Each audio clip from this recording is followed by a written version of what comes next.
Shall begin this evening with the Houston Texans, a team that has been incredibly active in this off-season. I feel like that's when watching back our videos, it's something I say a lot, was incredibly active. But these guys genuinely were. They brought in Cam Robinson, Sheldon Rankins, Darrell Taylor, Mario Edwards they re-signed, brought in Laken Tomlinson, brought in Nick Chubb, who else? Braxton Berrios, Jalen Mills, Irv Smith. Did have a few departures: Stephon Diggs, Eric Murray, Jeff Okudah, Robert Woods, Kendrick Green, Devin White. Also made a lot of trades during the offseason. A lot of them were centered around the draft, but they did trade to the Christian Kirk from the Jacksonville Jaguars for a 2026 7th round pick. They traded away Laramie Tunsil to the Commanders with picks involved and players as well. They traded Kenyon Green to the Eagles and got back CJ Gardner-Johnson, some picks moving there as well. Any other names that I can see? It looks like it's all just picks to me. Didn't have a first-round pick in this draft, but they did go for Jaden Higgins, wide receiver out of Iowa State in the second round, and then Ariante Ursary, the offensive lineman, again in the second round out of Minnesota. They took the other Iowa State wide receiver as well, Jalen Knoll, in the third, as well as taking Jalen Smith, the cornerback out of USC. Went back to USC in the fourth with Woody Marks, the running back. Also took they had 4 more picks in the rest of the draft. That's a total of 2, 4, 6, 8, 9 draft picks, if I am correct. Well, the Houston Texans, obviously, they're one of the only teams in the NFL that I think are sort of on the weaker side of football, but we don't worry about things like quarterback because CJ Stroud has just been, he was sensational in his rookie year. Yeah, he took a step back last year, but with all the injuries that happened last year, Adam, aren't they just hoping this season is just going to be a bit of an injury-free zone for this group? Yeah, it's a difficult one, isn't it, for Texans? They, like you say, it does feel like, CJ Stroud, safe pair of hands and all that sort of thing, and that they feel that because of that, they don't need to do anything in that particular part. But it did kind of feel like last year it all fell apart a little bit for them, and they sort of struggled to really, I don't know, it was just one of them things where it was like they never felt like a team that was really going to do anything other than win a pretty poor division, and that was basically all they were and all they had. And I think as soon as they ended up in the playoffs, they pretty much just got knocked out, didn't they? They didn't they didn't do much in it. It was all a bit of a struggle for them. But yeah, I mean, injuries has been the problem for them, hasn't it? I mean, when you think about it, they've still got Tank Dell on the roster, who's obviously is going to take a very long time for him to come back, and that's probably part of the reason behind the Jaden Higgins and Jalen Knoll sort of bringing them in. So that kind of makes sense. But yeah, I mean, they lost Trent Brown at left tackle as well. I don't know. It's difficult, isn't it? They're a team as well. Still not looking. Yeah. Joe Mixon's been struggling. It really was difficult, and it kind of felt like a team that was just really reliant on the defense. That was what it was all about for them, and that got them so far. But they just don't have that sort of explosive nature about them. It's like CJ Stroud, that first season, I think everyone was a little bit like, oh, we've got someone really, really good in the NFL. And then you kind of hoped for that second season that he would kick on, and he just didn't. It didn't really happen for him. And he was good, he just wasn't great. And yeah, I think they desperately lack firepower, really. And that's probably what they're hoping for with Higgins and Knoll, because it does feel a little, and I suppose, and Christian Kirk as well, just bringing him in, it does feel very much like Nico Collins is up here as their number one, and then it's quite a big drop off, or it has been. So hopefully these new guys will make a difference for them. I get where you're coming from, but I also disagree at the same time, because I think Nico Collins, like you said, stood for this team. I mean, Christian Kirk's a 1. He was a 1 at the Jags. He's a safe pair of hands, I thought, at the Jags. But in that system, mate, in that system, you had Trevor Lawrence who made a lot of mistakes. You had no one else really around him. You know, he looked pretty decent, I thought, for the most part. Jaden Who did Higgins he and play? I Jalen. can't remember. Who did he play for before he went to the Jags? Because he was good for the team that he started Ooh. out on, and then the Jags spent a lot of money on him, and I think that was half the problem. I think everyone went, "That's a lot of money for No, Christian Kirk." you know what? No, he was number 2 to DeAndre Hopkins at the Arizona Cardinals.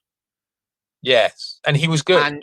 And he was all right, but he wasn't 1. You were like, he's No, not a no, 1. no. And then he went to the Jags, got all that money. It was like, this guy's going to be a 1. Like, don't know Hmm. about that. Then if he's that good to make him a 1. But I think he performed at a high level, to be honest with you. I thought he performed pretty well. I mean, I had him several times in fantasy and he was very good. Not that fantasy really matters to what the team feel about him or anything like that, Yeah, or the actual nature of it all. But they've got they brought in Jaden Higgins and Jalen Knott again, both 2 young guys, both from the same university, which you'd hope maybe there's some synchronization there with them guys if they do get on the field together.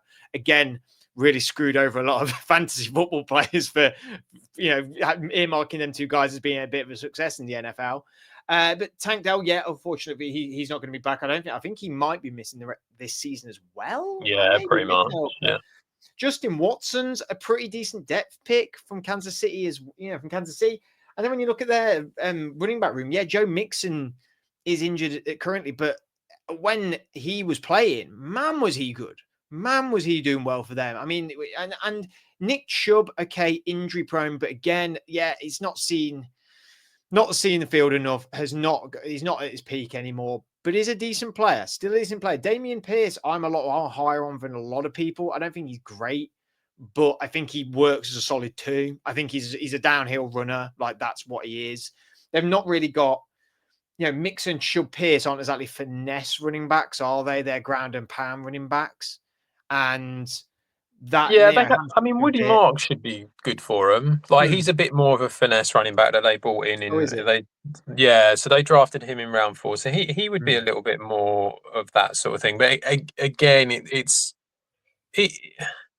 I don't know. It's one of those things where it's like it feels like with them when it comes to the Texans and it comes to the offense, it's always like they've got this player, but there's always a reason as to why something's going to go wrong, and more often than not, it goes wrong because of Yeah. that reason. And like you say, them running backs, yeah, they are good.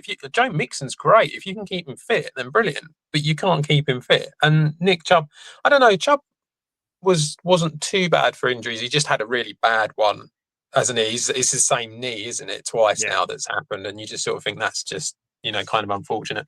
Obviously, Dow has gone down, and he won't be around. So yeah, I mean, it's. I think the problem that the Texans have got, and the defense is great. Like, I think the defense is brilliant. Yes, they did lose a couple of guys. Jerry Hughes, Eric Murray left, but they brought in guys as well, who are going to just be able to cover them problems. And, they did draft a couple of guys as well. So I think the defense, I would expect a similar performance this year as what they had last year, which was, to be honest, a top 10 defense. I think they'll be fine for that. The problem is the offense, and just it struggled a lot. And nothing's really changed that much other than the wide receivers. And obviously, it is a case of hoping But, that these guys can but really But kick you on. look at the O line, though. I mean, they've really reinforced that, and that was a problem last year. Brought in Cam Yeah, Robinson, David true. Tomlinson, drafted Arion Tiessery. Yeah, Still got Titus Howard and Jarrett Patterson in there. They brought in some backups as well. Jake Andrews, Ed Ingram. They've got. We are missing also Dalton Schultz, who we've not mentioned yet, who's yeah, a very, very good tight end on his day. But because that was a problem as well, is that Stroud was lacking in offensive weapons because they're so injured, holding on to the ball too long and then getting sacked. And they've gone and reinforced that, really. So yeah, you say there's not much change, but I think there's more change than maybe meets the eye at first glance. yeah. Actually, when you look at, especially on the left side, when you look at the fact that Mm. Cam Robinson's come in, the fact that Laken Tomlinson's come in, that is obviously something that will help them a lot. Ursary, I do think will be a good right right guard, tackle, not quite sure. But yeah, I mean, they have improved that O-line. So that's definitely something. And actually, Jake Andrews, I quite like Jake Andrews. He was in New England as a centre. I thought he was reasonably okay. So that'll help them for depth there as well. Look, I mean, they should win this division. They should. They've easily got the best team here.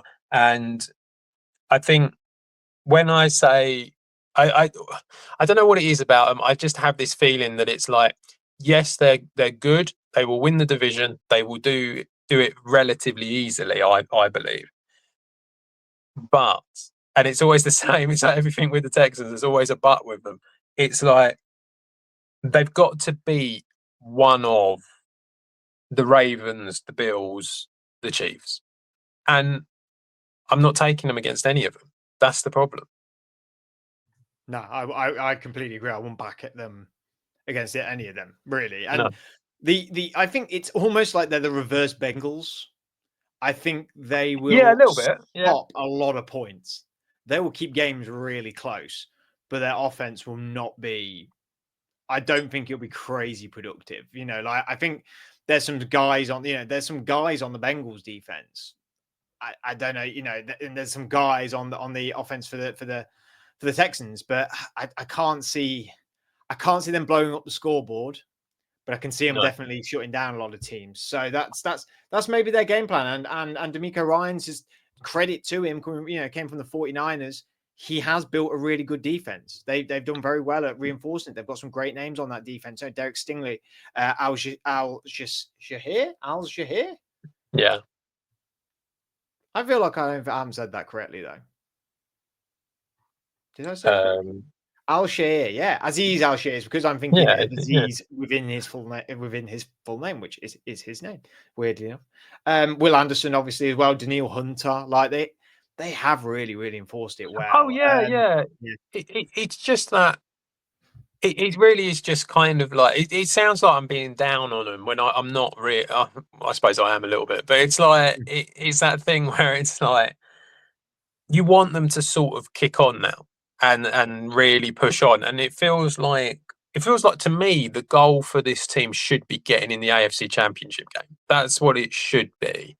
But you've got to beat one of them other three teams in order to get in there. And I just don't know how they're going to do it because I just don't feel like they got the firepower to do it.